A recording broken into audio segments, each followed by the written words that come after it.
horrendous thing I ever saw, brother. And I saw the shooter maybe 20 feet from me. Just started shooting. The 21-year-old suspect whose name deserves not being said is in custody. Governor Greg Abbott vowing to prosecute anyone responsible to the max. Listen, this is disgusting, intolerable. It's not Texan, and we are going to aggressively prosecute it both as capital murder, but also as a hate crime, which is exactly what it appears to be. Jeff Paul joins us live from El Paso. Jeff, we're expecting an update on victims this morning.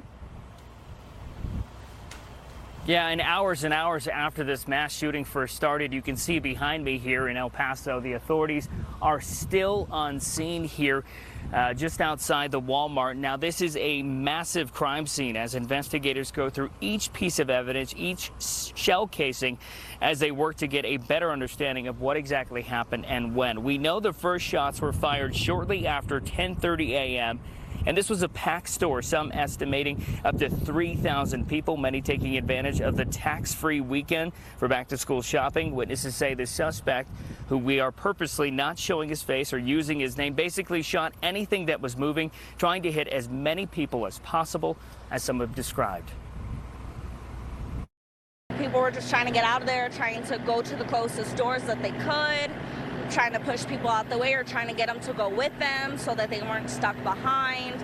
And when we finally booked it out the back, that's when it started to kind of calm down and reality started to set in and people were starting to cry and calling their families and letting them know that it was okay and calling the police. Police responded in minutes to this shooting and managed to take the suspected shooter, a 21-year-old white man from Allen, Texas, into custody without firing a single shot. 20 innocent people died and more than 24 were hurt in this shooting, affecting people from the ages of 2 to as old as 82. Among the dead, 3 Mexican nationals. The mayor here in El Paso says it is a situation he could have never imagined happening, let alone in his town. Mayor, how do you get our city ready for 20 funerals? I don't know. We've never done this before. I would hope and pray we'd never have to do it again. But we'll do it. And we're going to survive because that's who we're all. That's what we're about. Investigators are looking into the possibility of this shooting being characterized as a hate crime. Right now, they're looking at a manifesto and trying to confirm if it was in fact written by the shooter. In it, officials have described racist and anti-immigrant language, but police have not further elaborated on any other motive. One other thing we should mention, the home of the suspected shooter is in Allen, Texas. That's just north of Dallas in the DFW Metroplex, about 10 hours from here. Police have been searching there as well. Back to you. Jeff, thank you. Appreciate it. Thank you so much. Wow, what a tough story. The president reacting right away on Twitter yesterday. He tweeted this in response to the shooting in El Paso. He said, "Today's shooting in El Paso, Texas was not only tragic, it was an act of cowardice. I know that I stand with everyone in this country to condemn today's hateful act. There are no reasons or excuses that will ever justify killing innocent people. Melania and I send our heartfelt thoughts and prayers to the great people of Texas." Yeah, I just want to send our great appreciation out to the law enforcement, local law enforcement. You have the FBI, you have the ATF. You had such a collaboration on the ground. I think police arrived within 6 minutes of that, facing these challenges. And also the medical centers that were on call. You had the Del Sol Medical Center, University Medical Center of El Paso, who were working so hard, overwhelmed with some challenges here, treating these victims, trying to restore their health, trying to save lives. Truly cannot thank them enough in the face of this horrific tragedy. They do so much on the ground so quickly to help as many people as possible. And our hearts and our thoughts and our prayers go out to them who are doing the really hard work on the ground at this difficult time. They do indeed. And Americans are waking up across the country now saying, how did this happen in 24 hours, 2 of these shootings? And, you know, those law enforcement officers and these officials as first responders, for which we are so grateful, in these communities really that came together. There is a lot of work to do to investigate why this happened and how they can be prepared for these sorts of things, because it is becoming far too common. Yeah, no, you're right. And we don't yet have any details or information about the shooter in Dayton. in El Paso. It sounds like, based on reporting, the individual was motivated by racism, trying to kill a lot of people, went in during a packed shopping day, and ultimately ran out of ammunition and gave himself up to police. So we will learn more there. Not that in any way motivation justifies a thing at all, because when you do something like this, there's no way to understand. Well, and it was quite something to get the alerts on my phone went off in the middle of the night, and I looked down to see the other shooting. And, you know, that case is very much under investigation because we don't exactly know, but we do know that police responded and stopped, according to Jeff Paul's report, stopped this shooter from entering the bar or restaurant that he apparently was trying to work his way into. I want to bring in Ted Williams now, our Fox News contributor, former homicide detective, criminal defense attorney. Ted, good morning. There's a lot of investigative work to be done now. Yeah, good morning, guys.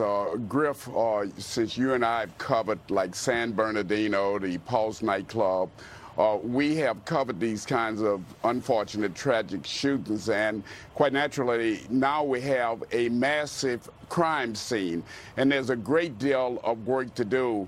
As of last night, the bodies of many of the victims, from what I understand, was still on the scene. The authorities are quite naturally continuing to process that crime scene.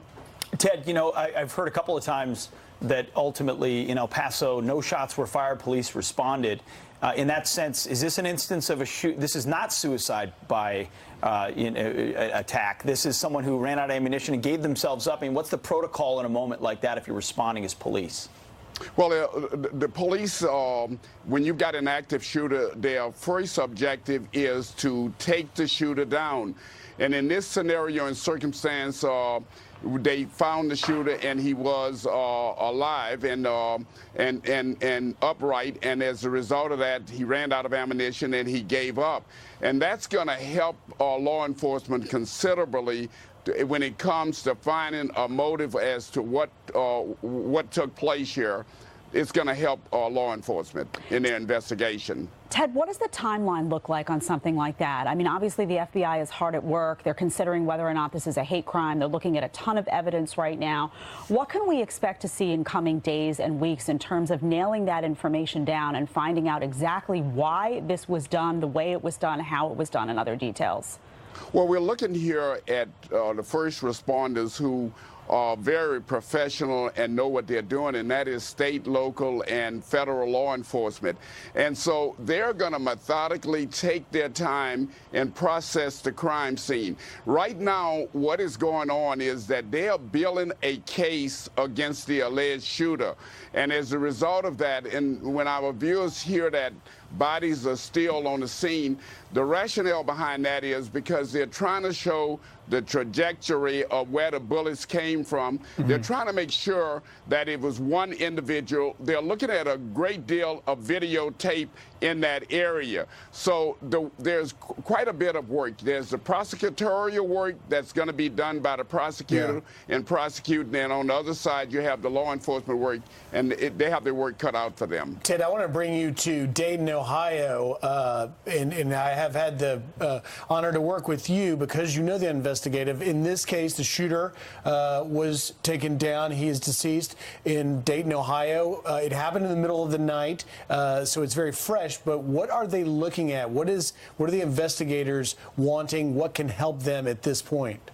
Well, first of all, what they're trying to do is to try to determine, Griff, as to whether there was just one shooter or was someone else actually involved. There are allegations that maybe perhaps a second person was involved. What we know from the Dayton shooting is that the person had allegedly a bulletproof vest on and he had earmuffs on. Now, what is significant about that is it is alleged that the shooter in Texas also had earmuffs on as he went into that Walmart. And so they're trying to also determine if there's any kind of a concerted effort or between the shooting in Dayton and the shooting in El Paso. I've always, and Griff, you and I have talked about it, copycats. And I'm always deeply concerned about copycats out here. It's a tremendous fear that these sorts of things happen. But just to be clear, we have no indication, there's no lead that we have been given that would suggest these were in any way connected, right? Absolutely, and they're looking at these individually, and what they're doing specifically with the Dayton shooting right now is they're backtracking, and they're looking at the person's identity, his social media site, his resident.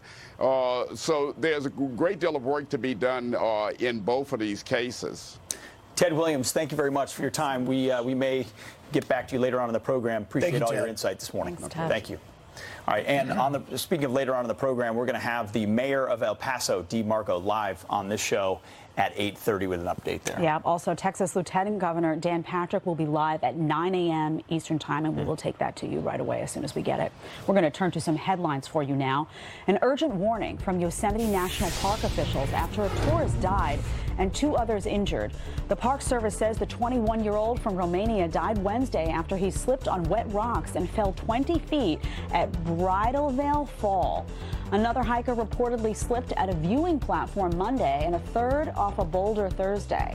In a message of caution, the Park Service shared these prior rescue photos, encouraging tourists not to put their or their rescuers' safety at risk. Turning to some extreme weather now, torrential tropical downpours threatening the southeast this morning with more than 2 inches per hour expected in some spots. More than 4 inches of rain and flash flooding is possible for southern Florida. Days of rain swamping Orange County, trapping at least 9 drivers in their cars. And take a look at the newest NFL Hall of Famers. You can see 7 of the 8 that were inducted into football's hallowed Hall of Fame yesterday in Canton, Ohio. Some members, like former New England Patriot Ty Law, emotionally thanked those who helped them succeed. I would not be here without my grandparents. I hope that you guys know how I feel. I love you. Powerful words. Ty Law had some incredible interceptions in his career. The ceremony paid special tribute to Denver Broncos owner Pat Bowlen, who passed away in June. Bowlen's family gathered on stage to hug around his bronze statue. And those are your headlines. Getting into the NFL Hall of Fame, about as tough as it gets. Yep. Very all right. 2020 Democrats going after President Obama during this week's past debates. Vice President, it looks like one of us has learned the lessons of the past and one of us hasn't. Mr. Vice President, you can't have it both ways. You invoke President Obama more than anybody in this campaign. But is that really the best strategy? We'll ask someone who worked under Obama during his presidency, coming up next. Here, whether you tried to stop them or not, using your power, your influence in the White House. Mr. Vice President, it looks like one of us has learned the lessons of the past and one of us hasn't. Mr. Vice President, you can't have it both ways. You invoke President Obama more than anybody in this campaign. You can't do it when it's convenient and then dodge it when it's not.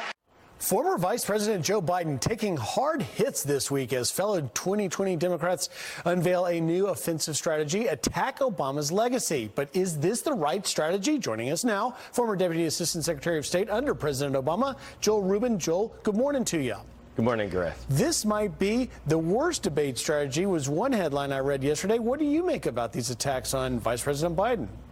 Well, I dare any of these candidates to say any of those criticisms to Barack Obama's face. I doubt they would, and that's because they don't believe it. Quite frankly, they're just trying to cynically separate Vice President Biden from Barack Obama because Obama is very popular.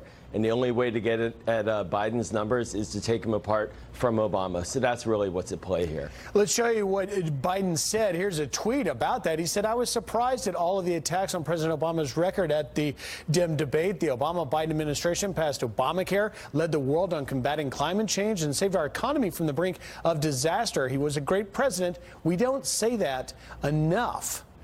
Joel, President Trump and replacing President Trump is assuming the Democrats' main goal. Why are they going after this record of the Obama-Biden administration? Yeah, Democrats right now are running the risk of blowing it, quite frankly, if they continue to chop away at the best hand that we have in this upcoming election, which is the Obama legacy. A lot of what these candidates are calling for is what Barack Obama tried to execute and did a very good job at from a Democratic perspective. But they see Joe Biden as leading and with numbers that are not moving down very quickly, if at all. And they think that by saying he's not really Barack Obama, even though he spent 8 years as his right hand, that will help take him down a notch. But it really takes us all down a notch. That's the problem. Joel, are they going too far left? I want to play for you. Bill de Blasio was talking to some workers out in Vegas. Here's what he said. Listen. Do we need to nominate a moderate to win in 2020? No. It is a trap. Because when you listen to the moderates, I don't disrespect them. I want to work with them, but I don't find them inspiring. I don't find them uplifting. I don't find them visionary. I don't find them to be the people who are going to move all those Democrats who stayed home or don't feel like things are going to change. Are they going too far left, Joel? Well, to win an election, you clearly have to have the base, but you also have to have independents and even disaffected Republicans in 2020, and there may be a bunch to get. So de Blasio, he's polling at maybe 0.5%. And frankly, there is a lot of inspiring advocacy out there on all of the debate stage panels amongst the moderates. And so de Blasio, he's making an argument that may appeal to a very extreme group, but he's trying to get airtime right now because, frankly, he's doing very poorly. All right, Joel Rubin, thank you for joining us. We will find out, I guess, where it all goes. The next debate coming in September. Much to watch. Thank you, Joel. Thanks, Griff. All right. A San Francisco State University professor in hot water after trying to, quote, stop Israel's lobbying influence on campus. Our next guest says Jewish students feel unsafe, and it's time for that professor. Friday, the New York Post reports that Saikat Chakrabarti is accused of funneling political donations into private companies he controlled. And this, Michael Avenatti is reconsidering a 2020 run. Stormy Daniels' former lawyer is reportedly 50-50 and will make a final decision in the next few months. Avenatti ruled out a run back in December after he was accused of domestic violence, and he has since been indicted on extortion and fraud charges. He has denied all the accusations. Pete? Griff, that's a real headline? Wow. No shame. All right. A San Francisco State University professor previously named in a lawsuit over allegations of anti-Semitism on campus. Well, she's now suing the school. Joining us now is attorney Brooke Goldstein, executive director of the Lawfare Project. Brooke, welcome to the show. Thank you for having me. So, Brooke, break this down for me. Why is she actually the one? Now, she posted this very controversial image to not only her own private account, but also the school's official Facebook account that many have labeled anti-Semitic, and somehow now she's the one suing the school?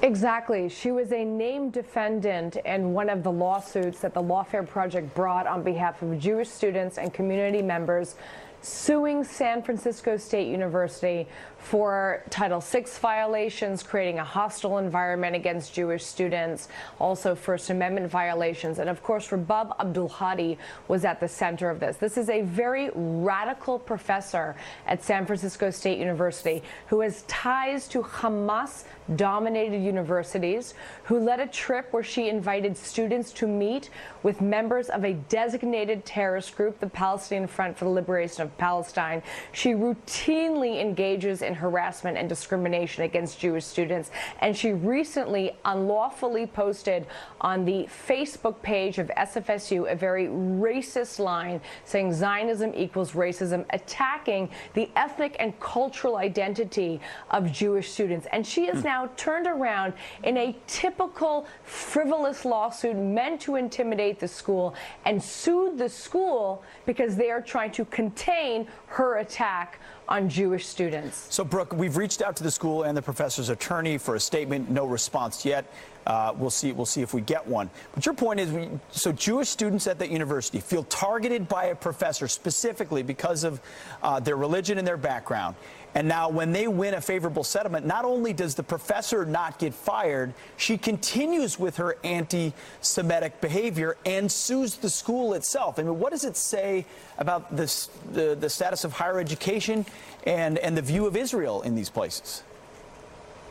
Well, exactly. I mean, you hit the nail on the head. Instead of being happy that the school reached a settlement that perfectly and legally ensures that the school lives up to its civil rights obligations, that does not allow any type of targeting or discrimination against a minority community, the Jewish populace, she turns around and sues the school and continues to post discriminatory and offensive messaging. And what this says is that there are professors like Rabab at schools across the country who are degrading the educational system, who are spreading radicalization, anti-Americanism, and of course anti-Semitism. anti-Semitism. And by the way, a lot of these schools have partnerships and are funded with foreign governments such as Qatar, one of the largest state sponsors of terrorism. For example, has a relationship with Duke University, where they're funding a teacher training program for teachers from K to 12. They're funding Northwestern University campuses,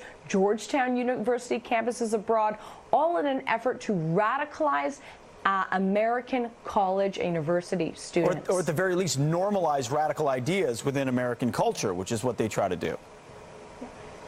And indoctrinate our students. It is very clear. You know, Brooke, it sounds a little too common for professors who have backgrounds like this, who have exhibited behavior like this, to be protected by these institutions. What's your prediction for how this will go down in this particular case? And what kind of recourse do these students have who feel threatened by the fact that a teacher like this is protected by the university to an extent?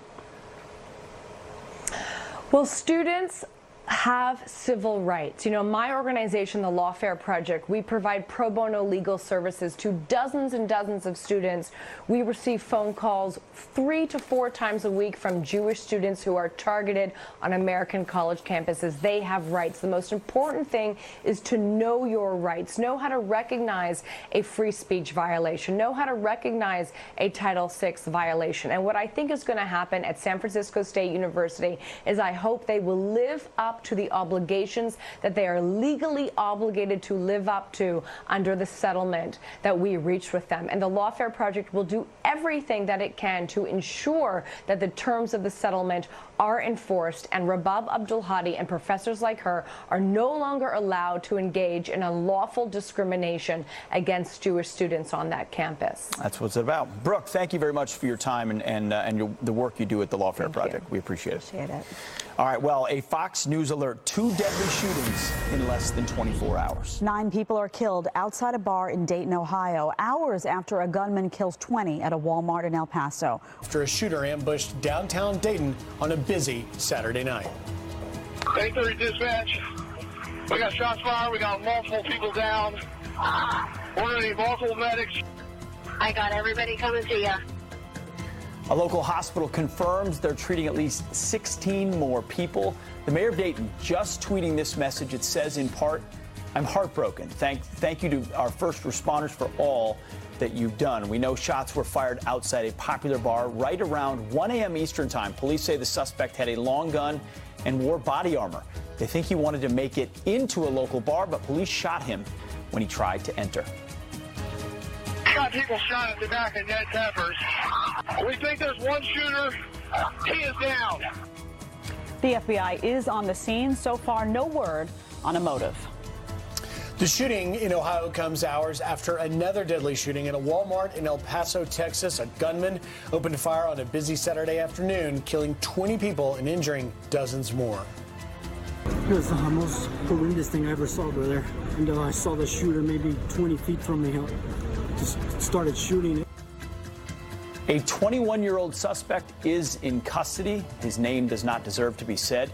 Governor Greg Abbott vowing to prosecute anyone responsible to the max. Listen, this is disgusting, intolerable. It's not Texan, and we are going to aggressively prosecute it both as capital murder, but also as a hate crime, which is exactly what it appears to be. Jeff Paul joins us live from El Paso with the latest. Jeff? Yeah, what was the scene of chaos, gunfire, and all-out panic has now shifted into a major and massive crime scene. You can see behind me, this is just the entrance to the Walmart where the shooting happened, and you can see several law enforcement officials out here. Deeper inside, several other state and federal authorities working through the evidence, trying to piece together what some have described and trying to make sense of what some have described as the senseless. Investigators say the first calls of shots fired came in just after 10:30 a.m. local time, and with it being the tax-free weekend and many doing back-to-school shopping, this store was packed. Upwards of 3,000 people in and out of the Walmart at the time of this shooting. Witnesses say the suspect, who we again are not naming or showing his face, basically shot anything that was moving, trying to hit as many people as possible, as some have described. Some stuck behind to as the shots were going off, like U.S. Army Specialist Glenn Oakley, who tried to get as many people as he could to safety. I was putting the babies before myself because I just thought about if I had a child and if I wasn't around my child, how I would want another man to react if they see my child running around without me around. Now, police responded in minutes and managed to take the suspected shooter, a 21-year-old white man from Allen, Texas, into custody without firing a single shot. 20 innocent people died and more than 24 were hurt in the shooting. The victims' ages range from 2 years old to people who were in their 80s. Here's Texas Governor Greg Abbott yesterday speaking about what happened in his state. It's the toughest conversation anybody can even imagine having, visiting with family members who are clutched with uncertainty about whether or not they lost a loved one. All we could do was to try to instill hope, comfort, and support. Investigators are looking into the possibility of this shooting being characterized as a hate crime. Right now, they are looking into a manifesto and trying to confirm if it was, in fact, written by the shooter. In it, officials have described racist and anti-immigrant language, but police have not further elaborated on any other motive. We should also mention that the home where the shooter lived in Allen, Texas, which is about 10 hours from here, just north of Dallas, Texas, is being searched as well. Back to you. Thank you, Jeff. All right, Jeff, thank you. We want to bring in Dr. Darren Porcher now, former NYPD officer and U.S. Army veteran. Dr. Porcher, you and I were just talking off the air. You lived in Texas. You were stationed there. You know this area where this El Paso shooting happened. We want to get to Dayton, but first, tell us about that area where this has happened. It's interesting. I was on active duty from 86 to 90, and I was stationed in Texas. I've actually been to this complex where the shooting occurred. And when you look at the concentration of people that would be there on a Saturday in particular at 11 o'clock, between 11 and 12, it's going to be very concentrated. So this was a target-rich environment for the shooter. And so when we go back to these active shooter protocols, things to that nature, the shooter specifically picked this location because he's someone that came from the suburbs of Dallas to this particular location, and he clearly knew and understood that this was a place that he would gain the greatest level of carnage.